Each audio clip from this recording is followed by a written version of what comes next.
प्रभु श्री राम इन सब को दंड देना। ये आपकी चोरी की आवाज उठाने वालों को डिस्ट्रैक्ट करते हैं, उनको बोलने नहीं देते हैं। मैं प्रभु श्री राम से सादर अनुरोध प्रार्थना करता हूं कि बजरंगबली महाराज जी ये जो चंदा चोरों को बचा रहे हैं इनको जरूर पाप का भागीदारी बनाना। अब जो मर्जी वो बोलो, पूछिए जो सवाल पांडे जी। नहीं मनोज भाई, आपने गलत बोला। रोहित बोल रहे थे, राधिका तो शांत थी, अपनी बारी का इंतजार कर रही थी, इशारा भी किया मैंने, बोला कि इंतजार करिए।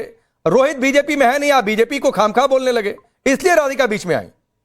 आता हूं रोहित सिंह। अरे भाषा बीजेपी की बोल रहे हैं, वो भाषा बीजेपी की बोल रहे हैं। अरे तो बीजेपी में नहीं चले गए ना मनोज यादव। कांग्रेस की बीजेपी से अलग थोड़ी नहीं होंगे। पार्टी है आप, समाजवादी पार्टी तो समाप्त हो चुकी है, क्योंकि समाजवादी पार्टी बन गई कांग्रेस की पिछलग्गू। इसलिए जो कांग्रेस के प्रवक्ता बोल रहे थे उनके साथ पीछे पीछे करके बोल रहे थे। बस कुछ भी बोल देंगे क्या? जो गाली देनी है दे देंगे, जो बदतमीजी करनी है कर लेंगे। चोर के प्रवक्ता नहीं, मैं आता हूं बीच में, कोई पर्सनल ना हो। ट्रंप के पीछे पीछे जो लोग पूछ हिला रहे हैं ना, वो हमको ज्ञान न दें। मनोज भाई मुद्दे पर आइए, मुझसे बात करिए। ट्रंप के पीछे पीछे तो कोई नहीं है ना। सीखो मनोज यादव ट्रंप के सामने गिट्टी बांध जो ट्रंप जी खड़े हैं नहीं बोलेंगे। ना ट्रंप जी एक मिनट मैं शांत कर, एक मिनट राधिका जी आप भी शांत होइए। मनोज भाई मुद्दे पर आइए, मनोज भाई मुद्दे पर आइए। बुलडोजर चलने की तैयारी है, इधर चिट्ठी लिख रहे हैं, आप लोगों को शक ही शक है। आप लोग निर्माण की बातचीत कर रहे थे, लैंड स्कैम की बातचीत कर रहे थे, सब कुछ स्कैन हो रहा है, ऑडिट का भी ऑडिट हो रहा है, फिर भी आप सवाल उठाएंगे तो फिर होगा कि क्या ये पॉलिटिक्स है? देखिए राकेश जी, मैं बड़ी ईमानदारी से फिर कह रहा हूं, अभी तो एक स्टिंग आने वाला है आपका। सोचिए अभी भी लूट की हिम्मत इनकी बनी हुई है। अरे टाइम्स नाउ को सलूट करता हूं, स्टिंग कर लिया, करें लाओ सोना चांदी रसीद नहीं देंगे। अभी चलिए चंपत राय जी से मिलाएंगे। आप कल्पना करो इतना कुछ होने के बाद भी बेशर्मी और हिम्मत कहां से आई है। ए बजरंगबली, इनको देना जरूर दंड। मुझे कुछ देना होगा, अगर शोहरत दौलत तो मत देना, लेकिन इनको दंड जरूर देना। इनकी हिम्मत लूटने की कितनी जबरदस्त। किसको दंड देना है नहीं देना है वो तो प्रभु राम देख लेंगे। राधिका आप बोलिए, फिर मैं रोहित, आप इशारा कर रहे थे, आ रहा हूं, फिर शैली जी आपके पास भी आ रहा हूं। सबसे पहले तो मैं भगवान श्री राम, सीता मैया, भगवान श्री राम, सीता मैया, शिव जी, विष्णु जी, हनुमान जी, सबसे प्रार्थना करती हूँ कि थोड़ा सा साहस और रीढ़ की हड्डी समाजवादी पार्टी को दे कि जिन लोगों ने गोली चलाने का ऑर्डर दिया, जिस पार्टी ने, जिस विचारधारा ने कार सेवकों को हिंदुओं पर गोली चलाने का ऑर्डर दिया, उसके लिए, उन लोगों के लिए जिनकी मौत हो गई, उनके लिए इंसाफ मांगे और कहे कि हमारा नेता गलत था। इतनी रीढ़ की हड्डी हमारे बैठे भाई मनोज यादव को दे दे कि बोल सके सीना ठोक के कि मुलायम सिंह यादव उनके परिवार की मदद 2 रुपए की ना कर पाने वाले हमको न ज्ञान दे। चुप रहो, मुंह देख कर लेना। ये अपना जाके की मदद नहीं कर पाए, अपने जाके ये घटिया लाइनों वाली भाषा तैयार बोलना। राकेश जी मैं सॉरी, ठीक है मनोज भाई प्लीज अभी सबको दिक्कत हो रही थी। सबसे डिबेट शुरू हुई है, इंटरप्ट 1-2 लाइन से अधिक नहीं, कोई कभी भी इंटरप्ट करे 1-2 लाइन से अधिक नहीं। अगर बोलना है तो आप मुझको बोलिए, मैं समय दूंगा। बहुत ज्यादा इंटरप्शन नहीं। जब से डिबेट शुरू हुई है, जिनकी जाने गई, हाँ, उनको क्या मदद की भाजपा ने? ठीक है, अब आप शांत हो जाइए, अब आप शांत हो जाइए। अब तक गोली भी आपने चलवाई और सवाल भी आप पूछ रहे हैं, तो ठीक है, अब रुक जाइए प्लीज। मनोज भाई नहीं अच्छा लगता है, प्लीज। राधिका फिर अपनी बात पूरी करिए। राकेश जी, रावण की तरह जिनका आचार विचार और संस्कार है, जो लोगों को मारने पीटने और धमकाने की बातें करते हैं, लगातार, मैं एक शब्द नहीं बोली थी किसी के बीच में, लेकिन मनोज यादव, जो अखिलेश यादव सुपुत्र उस आदमी के जिसने हमारे कार सेवकों पे गोलियां चलाई, उनके प्रवक्ता है, वो लगातार कभी कुछ बोल रहे कि भाजपा ये कर रही है और अभी भी बदतमीजी कर रहे हैं। ऐसे लोगों को प्लीज कंट्रोल करा करिए। प्रभु श्री राम के नाम पे जब डिबेट हो रही है, ऐसी भद्दी भाषा इस्तेमाल करने वालों की पैनल पे राम के नाम के साथ कोई जगह ही नहीं होनी चाहिए। दूसरी बात, अब देखिए ना, बुलडोजर चल रहे हैं। ये लोग लगातार कहते थे सिर्फ एक धर्म विशेष के लोगों पे बुलडोजर चल रहे हैं। यहाँ पे किसी को नहीं बख्शती हमारी सरकार, जो हम लगातार कहते आते हैं और आपने भी कई बार फैक्ट फैक्ट चेक करा है इन समाजवादी पार्टियों का कि भैया बुलडोजर सबके यहाँ चलते। अब इनको ये तकलीफ हो रही है, जो ये एजेंडा चलाते थे ना कि सिर्फ एक धर्म के लोगों के घर पे बुलडोजर चलता है, ये तो सही एक ही धर्म की सरकार है, वो ध्वस्त हो गया। बख्शा किसी को नहीं जाएगा, एक एक का हिसाब लिया जाएगा।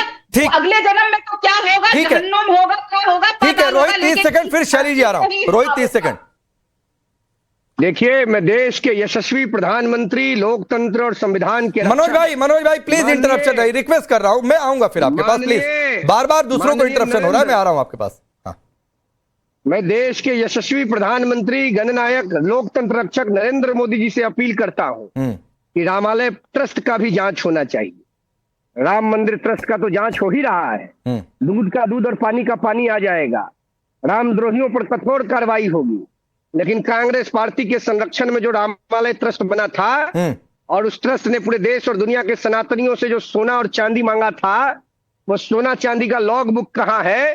देश के प्रधानमंत्री माननीय नरेंद्र मोदी से, उत्तर प्रदेश के खेत खलिहान से मैं नौजवानों की तरफ से यह अपील करता हूं कि अविलंब रामालय ट्रस्ट की जांच प्रारंभ होनी चाहिए।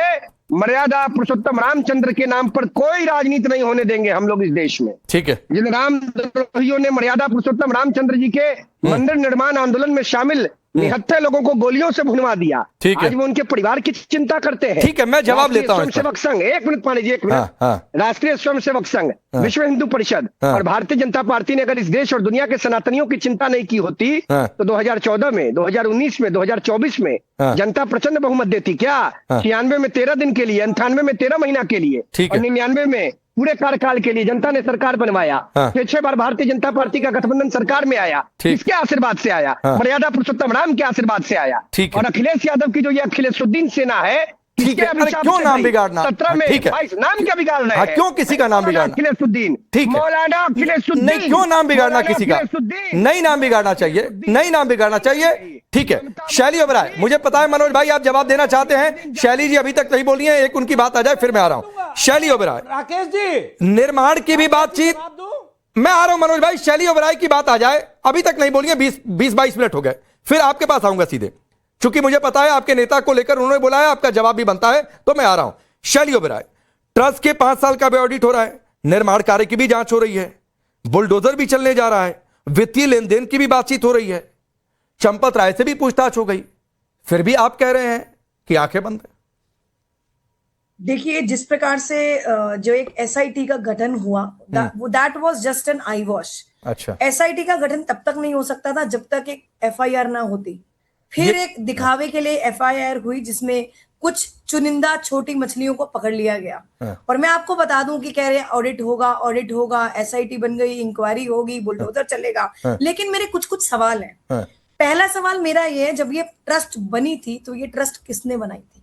ये ट्रस्ट प्रधानमंत्री जी ने बनाई थी और अपने जो खास लोग थे उनको डाले, जिसमें चंपत राय जी उनके खास आदमी थे। मेरा दूसरा सवाल, 40 दिन में 70 बार चोरी हुई और सीसीटीवी फुटेज को डिलीट किया गया, क्या तब इंक्वायरी क्यों नहीं हुई? मेरा तीसरा सवाल, और इस ट्रस्ट में केंद्र सरकार के एक होम डिपार्टमेंट के ऑफिसर थे, तब उनको नहीं दिखा कि ये चंदा चोरी हो रही है? मैं आपको थोड़ा सा पीछे लेके जाऊंगी फ्लैशबैक में। 2020 में एक प्राइवेट ऑडिट फर्म ने भी ऑडिट किया था और तब ट्रस्ट को बताया गया था कि बहुत ही अनप्रोफेशनल तरीके से पूरा ट्रस्ट चल रहा है, कोई स्टॉक रजिस्टर नहीं है। आईबी ने भी 12 बार अपनी जो एक रिपोर्ट सबमिट करी थी जिसमें साफ बताया गया था कि जमीन का घोटाला हुआ, चंदा चोरी हुई, तब प्रधानमंत्री जी ने एक्शन क्यों नहीं लिया? और आज भी आप कह रहे हो कि रेजिग्नेशन दे दिया गया है, सुनिए मेरी बात, ऑन पेपर तो इस्तीफा हो चुका है पर मंदिर आज भी उन्हीं लोगों के द्वारा चला जा रहा है। ठीक है, तो चलिए राधिका रिप्लाई करना चाह रही है। मेरा एक छोटा सा बात है, आपने एक लाइन बोला, मैडम 40 दिन में 70 बार चोरी। आप सुनिए ना मैडम, सुनिए, शैली ओबराय सुनिए, शैली जी सुनिए, आपने एक लाइन बोली कि 40 दिन में 70 बार चोरी। सुनिए मैडम, आपने कहा कि 40 दिन में 70 बार चोरी, आपको कैसे पता चला कि 40 दिन में 70 बार चोरी हुई? 8 महीने का मुझे एक बात बताइए, सीसीटीवी। अरे वो 70 बार चोरी आपको कैसे पता चला? मैं सिर्फ ये जानना चाह रहा हूं। मुझे एक बात बताइए, सीसीटीवी फुटेज क्यों डिलीट हुआ? मैं पूछ रहा हूं, 70 बार चोरी शैली ओबेरॉय को कैसे पता चला? 200 या 100, 200, 300 करोड़ का घोटाला नहीं है, ये 1400 करोड़ का घोटाला है, जिसमें 200 मैडम 70 बार चोरी आपको कैसे पता चला? जमीन घोटाला है। डॉक्टर शैली ओबेरॉय, 70 बार चोरी आपको कैसे पता चला? इतना बड़ा इनका हाजमा नहीं है इसमें। अरे हाजमे की बात छोड़िए, आपको 70 बार चोरी कैसे पता चला? नहीं जवाब है ना मैडम? 10 लाख यहाँ से आपको नहीं जवाब है। मैं जवाब देकर आगे बढ़ जाता हूं राधिका जी के पास। 70 बार चोरी इसलिए पता चला क्योंकि एसआईटी ने बताया।